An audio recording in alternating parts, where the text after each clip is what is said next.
Okay, guys, thank you so much for joining us. Today, we thought we may chat about sprint and Olympic distance races as it pertains to what a warm-up looks like, pacing looks like, nutrition, and how that differs from a half Ironman and an Ironman. So all the coaches have kind of prepared a topic within that, and we're going to bounce around, and then we're going to add to it as we go. So thanks for joining us.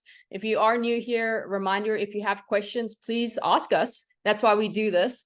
Type them in the chat, and then we will get to them as we go. And then right at 6:30, we are going to end. And if you do have to hop off for some reason earlier, I will send out the recording. If you were on last week and you were waiting for the recording, my Zoom bombed out like right as it was looking to save. And so I lost the recording. Unfortunately, I couldn't send it out. We'll have to do it again someday. So to get started, Parker, he's going to start. All right. Yeah. So I'm going to start, and this has been my first Zoom call in about a month. So if I'm a little rusty, please excuse me, but I'm excited to be back on these calls. And I'm going to be talking today about the nutritional differences, more importantly, the fueling differences between a sprint Olympic and a half Ironman and full Ironman. And there are actually differences between a full and a half as well. But since we are kind of covering the differences between the Olympic sprint and half and full, I will kind of focus on those more specifically today. So I kind of want to start off with, I'm sure most of you here probably do half and full Ironmans, and that's probably what you're training for, you're fueling for. And so if you all of a sudden you do an Olympic and sprint, you definitely do still want to fuel those races, intra fueling especially, as well. However, you don't want to fuel the same. You can, though you probably won't have the best experience if you do take the same fueling strategy that you use for a half or full and you apply that to a sprint or an Olympic. And the reason why is, well, I would assume that you're going to be racing the Olympic and sprint distance race at a higher intensity that you would at a half or a full. Now, Harold, feel free to correct me on any of this, but when you're racing at a higher intensity, you don't have as much blood as is to your disposal to help digest some of the carbohydrates that you are going to be intaking. And so because of that, if you try to take in the same amount of carbs that you would for a full or half, and you haven't been practicing that, then you are definitely going to run into some issues because, as I just mentioned, you're not going to have as much blood to help digest all those carbs. So let's say for a full Ironman, you're taking in 100 grams of carbs per hour. And now your heart rate's probably going to be quite a bit lower at that full Ironman than it would be at a sprint or an Olympic. And so if you try to take in 100 grams of carbs per hour for a sprint or Olympic when your heart rate's at 170, 175, you're not going to have a very good time. Now, you can achieve that. You can take in that same amount of carbs, but you just have to practice that leading up to the race. And so if you do want to take in, and I highly would recommend taking in as many carbs as you can, as you are comfortable with during a race. So it would be a good idea to not necessarily up your carbohydrate intake during training, but when you are practicing, when you're training at those higher intensities, make sure you're also using the same amount of carbs as you're going to for the race. And so when you're doing those like Olympic race pace efforts, sprint race pace efforts, whatever it may be, your first session, you won't be able to take in the same amount of calories or carbs per hour that you would be for a half. So you're going to have to kind of backtrack a little bit. So if you're used to taking 80 to 100 grams of carbs per hour on the bike, then, when you transition to that sprint or Olympic distance build, you may have to reset, go back to 50 or 60 for a while when you are training at those higher intensities. Then as you become used to taking in more grams of carbs per hour at those higher intensities, then you can use that same fueling strategy that you were just using for that, full or half or whatever it may be at those shorter distances, if you have had the time to become adapted to that higher carb intake at those higher intensities. So just be aware of that for race day. I know that's actually something I kind of experienced. I actually went into a half Ironman and I kind of used the same fueling strategy as I was using for the full Ironman. And I did notice that I did have my stomach wasn't feeling the best during the bike and the run. And I think that may have been part of it, just because I wasn't used to taking in that great amount of carbs for the half as I was for the full. And my heart rate was about, 10, 15 beats higher than it was for that full. Yeah, so yeah, just something to consider when you're prepping for your next shorter distance race. Yeah, no, that's perfect. That's spot on. And I thought what I would add to Parker was just give an example of exactly the way I would fuel. So I just did a Olympic distance race 2 weeks ago. For breakfast, I had what I typically do for my breakfast, and that is right now I'm actually doing a piece of toast with banana with honey. And then I'm sipping on electrolytes first thing in the morning. I had 1,500 milligrams of electrolytes with water that I sipped on through the morning. And then when I got to the race, I actually would typically do a gel right before the race. But in this case, I did some more electrolytes and I actually put some sugar and some G1M Sport. And I got my carbohydrates that way. So you're always getting a little bit in before you actually start the race. And then for an hour that I was on the bike, I had 2 water bottles. And I know for myself that in an hour, I lose about 1,400 milligrams of sodium. So between those 2 bottles, I had 1,400 milligrams of sodium. And I knew that I could tolerate about 60 to 80 grams of carbs within that hour at the intensity I was going. And so I just divided it. Some people like to put all their fuel in one bottle. Some people will like 1 bottle with water, 1 bottle with fuel, as I just said, or would divide it. And I actually just divided into the 2, always getting some carbs, sugar, and electrolytes in every sip that I take. And then on the run, I had a gel with me and I was grabbing water and Gatorade. And I also took a gel about 2 miles in, and then that helped me to the finish line. So that's just a little example of how you would fuel an Olympic distance. And then for a half Ironman, I do take more than what I just described. So, okay. Parker, did you want to add anything to that, or you're good? No, I think, yeah, that's all I have. So, yeah. Thank you. That was perfect. Okay. Moving on, Ashton, I know you wanted to contribute. Yeah, so I was going to talk about what your warm up can look like for these shorter distances. Typically whenever we're doing a longer event, whether it be a 70.3 or an Ironman, you don't have to spend as much time warming up because it's such a long event. It's important to get your heart rate up, to get your body moving, do some dynamic stretching and things like that so your body's ready to go.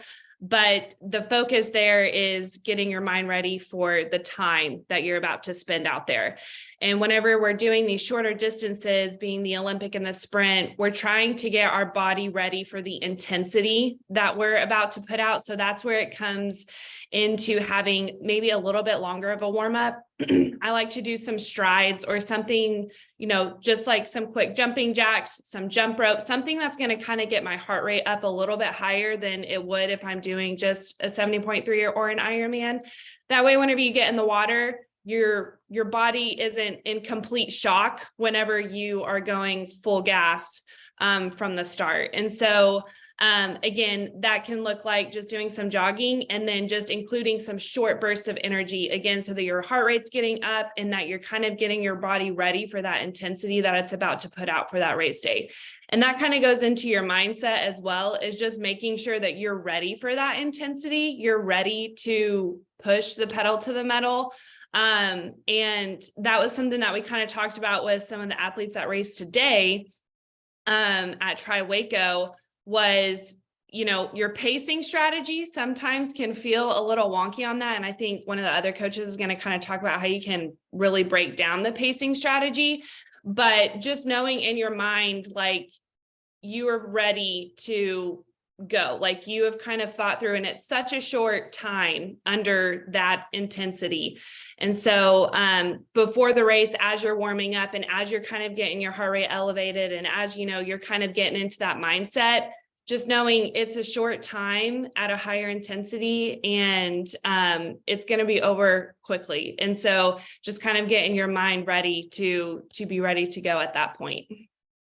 Awesome. Yeah. So I'm going to add, and everyone take a pen and a notepad out. Bring 2 pairs of run shoes to your race. When you get there on race morning, and Susan is laughing at me because I got on everyone at the race 2 weeks ago. You get there race morning, you set up your transition and you set up your bike, you set up your run shoes. You don't have to touch that again until race day. You should have another pair of run shoes to be able to go for your morning jog, be able to do your mobility in shoes and not flip-flops. So please always take 2 pairs of run shoes with you to every single race that you do. Okay, perfect. Moving on. I know Jules had something prepared.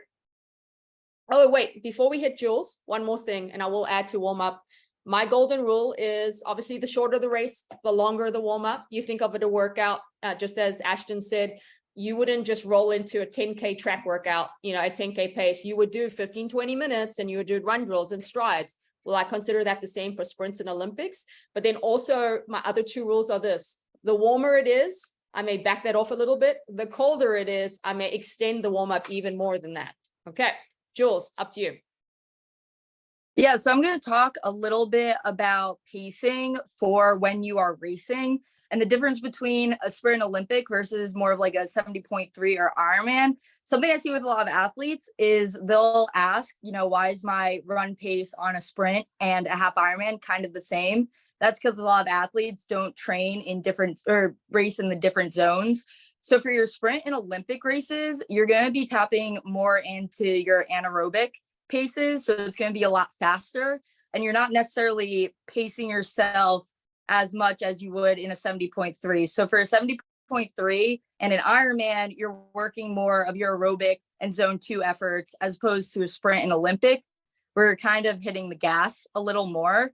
Normally my pace for a run on a 70.3 versus a sprint triathlon, which is a 5K, is about a 130 minute per mile difference.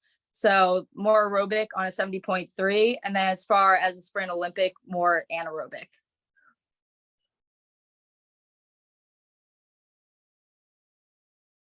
Sorry, I'm on mute. No, you stopped. I didn't know if you wanted to add to that, or we can add to it. Yeah, you can add to it. Okay, awesome. Coach Harold, so that I'm not speaking the whole time, I want you to give us exact percentage of FTP you would typically ride on the bike and run. And this is exactly why you get these kind of workouts in the lead up to your races for a sprint and Olympic. FTP on the bike, and then what kind of paces would you expect, as well as the difference between if you know you can run an open 5K pace, what would you expect off the bike? Open 10K pace, what would you expect off the run? Go ahead. Sure. Okay. We'll start with the Olympic distance, because the Olympic distance is 40K bike, and that's 25 miles. That's what typically the distance that we're testing and we're extrapolating out to devise our FTP. So your FTP is 100% of what you can do on the bike for about an hour or for about 25 miles with no swim before and no run after, right? So in a race, you're going to be dialing that down just a touch at most all distances, Olympic distance and beyond. So for Olympic distance, those are really strong on the bike are probably going to be around 90 to 95% of their FTP, close to 100%. Dial it down just a touch from there. And a sprint distance race, you could probably go a little bit over 100% in your FTP, at least 100%. Maybe those who are really good can go up to 105, 110% in a sprint distance race. All right. In terms of FTP, you're right there, just under 100% or just over 100% for sprint distance, Olympic distance. And then the run off the bike, 5K versus 10K.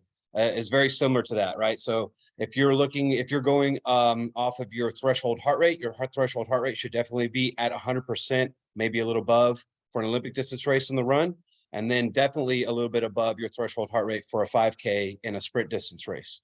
So those intensities are teetering over the numbers that you are typically maybe used to keeping at or below during training, minus your track workouts, minus your VO2 max work on the bike. We're going to be racing at those numbers that are above your threshold numbers for for at least portion of an Olympic distance race, and probably most all of a sprint distance race. Does that sound about right to you, Natasha? Yeah, no, that's spot on. And then I want to speak to cadence on the bike. So when I'm doing a 70.3 or Ironman, I find that my sweet spot for cadence is around 80 RPM. And that is like the perfect measure between muscular output of how much my legs can push out for that period of time, as versus also keeping my heart rate in the zone that I wanted.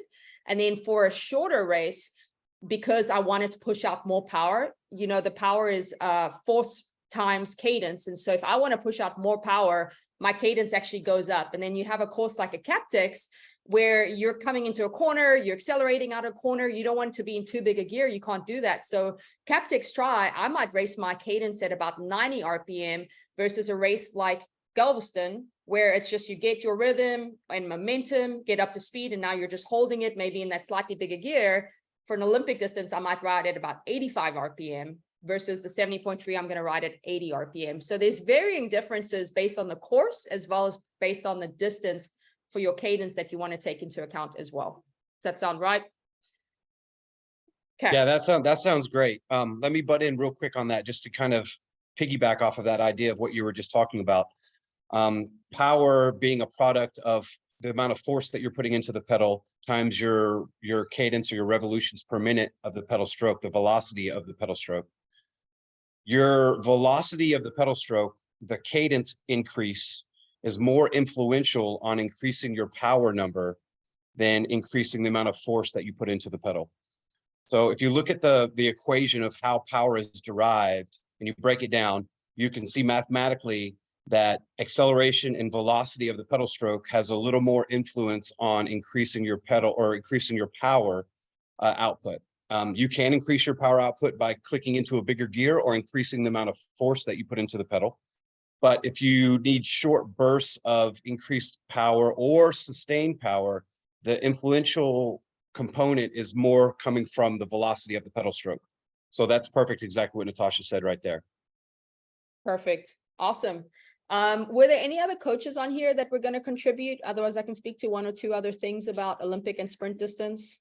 I just don't want to miss anyone. Anyone else? Okay. And what I wanted to talk about was typical taper for an Olympic distance and a sprint distance. I would say taper is obviously dependent on, is this an A race? Is it a B race? How fit are you? But I would say for most people, the taper for an Olympic distance and sometimes a sprint distance as well is going to be about a week, where all you're doing that final week is you're still hitting the exact same sessions. So the frequency of sessions don't change. The sessions shorten, and then we're typically just trying to touch on what we expect our body to do on race day. So we might do a typical workout you guys are seeing on Tuesday, for example, is you're doing, 5 minutes, 4 minutes, 3 minutes, 2 minutes at your goal race pace for that Saturday. Okay. If you don't do any of that intensity, your body's going to be in shock when you ask it to do it on Sunday. And then that intensity is not enough to really get that heart rate up or to derive fatigue that you don't have enough time to recover from.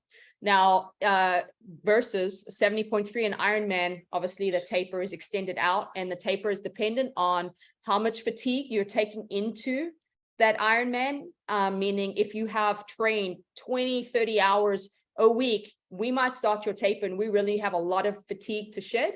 We might start your taper 2.5 weeks out and start to slowly drop the volume, for example, down to your race.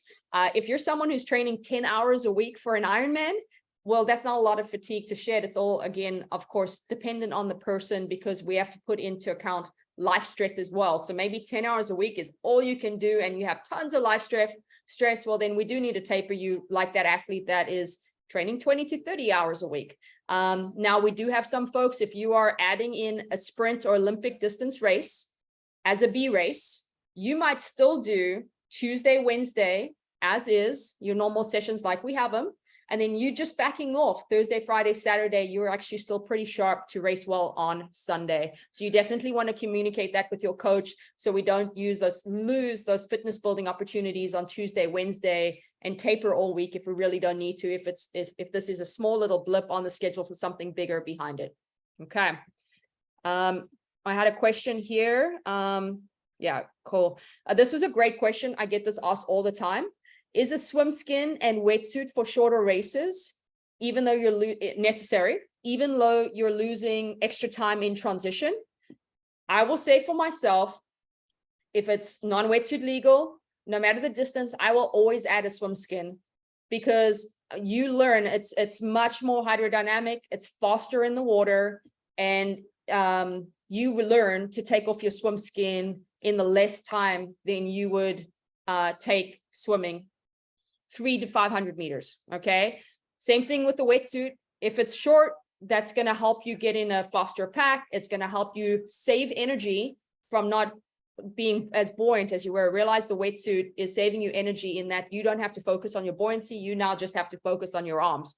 And so if you can save that energy, put that wetsuit on, again, you got to practice taking that wetsuit off faster than the time lost. Harold, what would you say the difference? Say we have a 500 meter swim and then a 1500 meter swim. What is the time savings? Obviously, it's different for different people, right? Beginner swimmers have more advantage with these things. What is the time savings of using it versus not using it in a 500 and a 1500? This is kind of an easy answer to the question. It's almost always worth you wearing it. You should be able to, we should all practice getting out of the swim skin and wetsuit enough to where no matter the distance of the swim, I mean, unless it's 100 meters, you're going to be able to get out of the suit, even if it's 5 seconds faster. Say you swim 30 seconds faster and it takes you 20 seconds to get out of the suit, you're still saving 10 seconds. So it should all pretty much, and that's a small margin. It's mostly bigger than that. So to answer the question, in a swim skin and a 500-meter swim, you're probably going to swim. Most of us are going to probably swim 30 seconds to a minute faster with the swim skin on. And then if you should be able to get out of a swim skin in less than 5 seconds. You know, that should be something that shouldn't, I mean, while you're moving, that should really almost take no extra time off your transition. Now, a wetsuit, it's going to be a little different, right? You're going to be able to save more time because you can swim.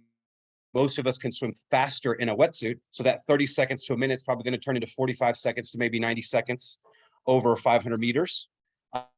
So then as long as you can get out of your wetsuit in less than time than that, should take you less than a minute to get out of your wetsuit for sure, then your overall net gain is time in your pocket. So even if it's only 10 seconds, it's still worth it to me. Yeah, perfect. And then a tip on how to get out of those things quickly. As soon as you start getting out of the water, you're immediately pulling on the zipper and you're starting to get out of your arms and pull it down to your waist.